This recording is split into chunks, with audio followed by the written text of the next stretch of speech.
வணக்கம் மக்களே, நான் தான் மித்துன். மூஞ்சியில் பார்த்தீங்கன்னா பிம்பிள் வந்துச்சு. But challenge has to go on. So 30 days weight loss challenge எனக்கு டே 11. ஸோ காலைல கொஞ்சம் டீ குடிச்சிட்டு அப்புறம் 3 ragi idli with some onion chutney சாப்பிட்டு ஓடி போய் பஸ்ஸை ஏறி காலேஜுக்கு கிளம்பி போனேன். மச்சான் லலித் வந்து வாடா பொங்கல் சாப்பிட்லான்னா, ஸோ அவங்க கூட கொஞ்சம் பொங்கல் வந்து ஷேரிங் பண்ணிட்டு அப்புறம் எங்களை வந்து இண்டோர் ஆட்டோவில் போட்டாங்க. எதுக்குன்னு பார்த்தா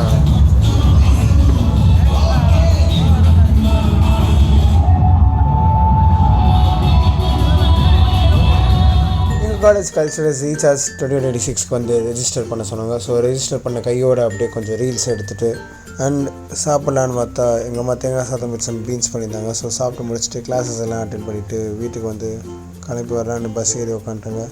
அண்ட் கிளம்பி வந்து பார்த்தா எங்கள் அம்மா வந்து கடலை வாங்கி வச்சுருந்தாங்க. கடலை போட தான் யாரும் இல்லை, சாப்பிடலான்னு பார்த்தா சென்னா இருந்துச்சு. ஸோ சென்னா கொஞ்சம் சாப்பிட்டு அப்புறம் என்னோடய ஃபேவரட் ஸ்பாட்டான மாடிக்கு வந்துட்டேங்க. மாடிக்கு போய் என்னடா பண்ணேன்னு கேட்டிங்கன்னா, மாடியில் உட்காந்து நம்ம ஜென்சி சாப்பியன்ஸ் பேஜுக்கான வீடியோ வந்து எடிட் பண்ணி அப்லோட் பண்ணி வச்சுருந்தேன்.